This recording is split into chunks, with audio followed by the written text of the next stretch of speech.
What happens when gods grow frustrated with mortal failure? In Greek mythology, Zeus would throw lightning bolts from Mount Olympus when humans disappointed him. The Valyrian gods, they don't throw tantrums. They don't rage and destroy. Instead, they do something far more profound. They rebuild reality itself.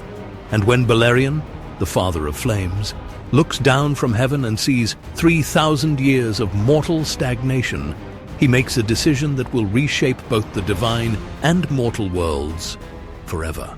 High above the world, suspended in the space between sky and stars, stands Pyraethra, the 14-fold crown. It's a celestial kingdom, built with fused black glass and star iron, where the Valyrian Pantheon has ruled since time beyond memory. At its heart sit the Twin Anvils, Balerion, crowned in black fire, and Tharax, the mother of mountains, wreathed in volcanic breath. Around them, in 12 radiant halls, dwell their divine children. Today, we're diving into the moment that changed everything. The divine decision that created the legendary 14 flames of Valyria. The separation that nearly broke the Valyrian Pantheon. This is Game of Thrones mythology at its most raw. Let's begin. Balerion stands at the crown rim, the edge of heaven itself, where gods can look down upon the mortal world and see it in totality. His obsidian veins pulse with banked fire as he stares at the Valyrian peninsula far below, and his divine features are set in an expression that mortals might call disappointment, though gods experience such things on a far grander scale. And he sees nothing, absolutely nothing worth the divine effort. 2 volcanic vents burn in isolation down there, violent and unstable and deadly. The land around them is nothing but ash and stone, a wasteland so hostile that only the most desperate would call it home. There are no cities rising from that barren desolation. No roads connecting communities, just scattered shepherd tribes, barely surviving, huddling in caves carved from volcanic rock, dying from heat and sulfur poisoning before they reach their 30th year.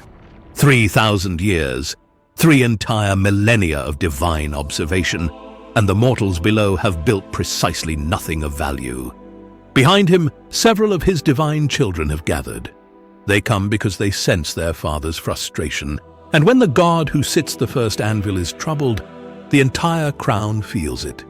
Vagar, the goddess of war and storm, leans against her lightning spear.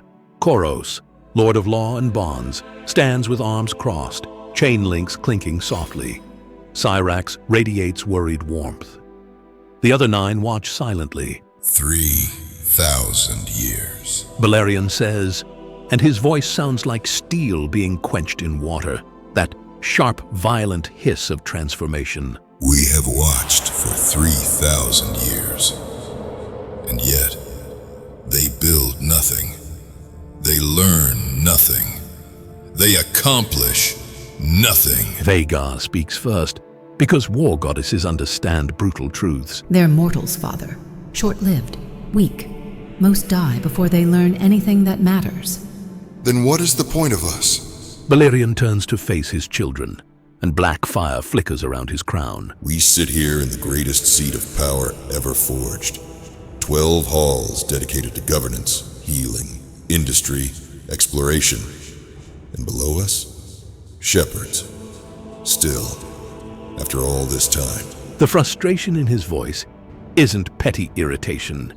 It's the deep, existential frustration of a god who has dedicated millennia to watching over a people who seem incapable of rising to their potential. It's the weariness of a teacher whose students refuse to learn. Koros steps forward carefully. Father, perhaps the problem isn't their will. Perhaps it's their foundation. The vents down there are unstable. 2 fires burning without harmony. The land itself is hostile. How can mortals build lasting civilization when the very ground beneath their feet might consume them at any moment? And that's when the idea crystallizes in Balerion's mind. You can see it happening, the shift in his expression, the way his obsidian veins pulse brighter, the subtle change in posture, from frustration to calculation. What if we gave them more? Not less supervision, but more foundation, more vents, more fire. A ring of controlled, stabilized flames they could actually build around. Instead of just two wild ones, they're constantly trying to survive. The gathered gods exchange glances. This is unprecedented territory. That would require someone to descend. Koros continues, genuine concern in his voice. Someone would need to walk the mortal world physically and reshape it. Raise new mountains. Stabilize faults.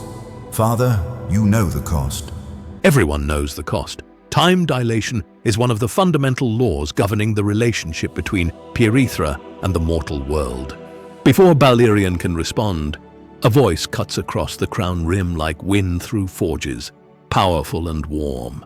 I heard my name being discussed without me present, husband. That's never a good sign. Tharax arrives from the second anvil, and where she walks, the ash glass of the sky roads glows warmer, comes alive in ways that only happen when the mother of mountains passes by. Her children part to let her through. Husband, you're planning something. I can feel it in the crown's structure. What are you thinking? I'm thinking I want to give you a canvas worthy of your power. What if those two struggling vents down there became 14? Something that mirrors our Pyraethra. A perfect ring of controlled, stabilized flames. A foundation mortals could actually build upon. Tharax calculates with the practiced eye of a master craftsman. That would take decades in mortal time, perhaps longer. I would need to descend and stay, shape each vent individually, vitrify the ledges so dragons can nest safely, tune the faults so the ground becomes stable enough for roads and cities. Cyrax steps forward, voice trembling. Mother, you can't. Pyraethra needs you. We need you. You and Father are the Twin Anvils. What happens to that balance of our world if you leave? The balance remains. Balerion says, voice carrying absolute authority. I sit the first anvil. Law will hold. Order will be maintained. I will make it endure through sheer force of will. From the back, Sorin mutters just loud enough to be heard. Law without creation is tyranny, Father. Balerion's veins flare dangerously. Then call it tyranny. I will bear that title. I will become whatever I must become, if it means your mother can work without distraction. The tension is palpable. This is the moment. The decision that cannot be undone. Balerion calls formal assembly. All 14 gods gather at the Twin Anvils, a rare occurrence signaling the gravity of what's being proposed. The 12 arrive along the sky roads. Vagar strides in with storm bells ringing. Elisar trails cooling mist. Mantara arrives, with lighthouse eyes blazing. All 12 gods and goddesses gather in a ring of council around Balerion and Tharax.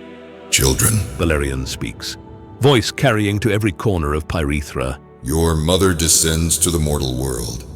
She will forge the 14 flames, turning two wild, unstable vents into a ring of controlled fire. This will take decades of mortal time, and I will hold the crown alone while she works. Shock ripples through the 12. Some gasp. Vagar's storm energy crackles. Cyrax's light dims. Koros speaks with genuine alarm. Father, you're proposing to rule without the second anvil? The entire structure of Pyraethra is built on balance. Twin thrones, so neither decrees without the other seeing. If we cannot separate even for necessary work, then we are prisoners of our own system. Tharax stands. My husband speaks truth. The world below has potential. If that means he must rule more harshly in my absence, so be it. Vagar crosses her arms. Define more harshly, Father. Without your mother's creative breath to soften my decrees, what remains is pure law, absolute, uncompromising, cold, devoid of warmth. If that troubles you, speak now. Silence. Then Cyrax, voice breaking. What happens when someone petitions for mercy while Mother is gone? When law demands one thing, but compassion requires another? Balerion's answer is brutal. Then law prevails. I cannot be both anvils. I am endings, law, structure. Your mother provides the beginnings. Without her, there are only endings. That's cold. Tharax whispers. Yes, and you will endure it, because the alternative is leaving the world barren forever. Tharax moves through her children, touching each. Benediction, goodbye, promise. She embraces Tharax longest. I'm not abandoning you. I'm going to create. Your father will be harder without me. But he does this for me. That's love wearing uncomfortable armor. She walks to a crown well, the shaft connecting heaven to earth. Balerion, Yes, don't let them break while I'm gone. And don't break yourself. Vulnerability flickers across his face. I will hold. Go. Wake the world. Tharax falls. Her goddess form shifts mid-descent, humanoid becoming draconic, divine power condensing. The pyroclast matron emerges, 982-foot wingspan, white and crimson armor, heat shimmer at every joint. In her draconic form, her roar sounds like wind blowing through forges, harmonic tremor with glass ring overtones. Every shepherd on the peninsula looks up and witnesses divinity made flesh. They see a dragon so massive she blots out the sun, and they fall to their knees. The 12 watch their mother disappear. The light goes with her. The crown already feels colder. It will get colder, but it will hold. He settles onto his throne, and the temperature drops. His obsidian veins pulse with harsher fire. His voice carries new weight, the weight of soul authority. Now, who has business before the law? Koros steps forward. Father, we should establish protocols. No, Balerion interrupts. there will be no protocols beyond this. Mortals must petition for divine intervention. We do not act without invitation. That is the law. That is all you need. Koros retreats, chains clinking with unease. The 12 realize what they've agreed to. Not just father ruling alone. Father untempered. Law without creation. Judgment without mercy. Vagar approaches. Do you actually believe you can maintain this? For months? Years? Balerion meets her eyes. I don't know, daughter, but I will try. And when I fail, when I become too harsh, too cold, I trust you to remind me what balance looks like. It's the closest thing to vulnerability they'll hear for a long time. 3 weeks pass in Pyraethra. 3 years pass below. Tharax walks the mortal world, singing mountains into being, forging the foundation for the greatest civilization the world will ever know. In Pyraethra, Balerion sits alone, passing judgments without warmth. The 12 are learning what law without mercy becomes. The crown grows colder every day. And the first crisis in our Valyrian Pantheon is quickly building to a breaking point. There will be a petition so desperate, so heart-wrenching, that even the god of absolute law will be forced to reveal what Valyrian law without mercy truly breeds. In Part 2, a goddess begs for dying children, and Balerion must choose between his principles and his soul. Subscribe now, because what happens next will shock even the gods themselves.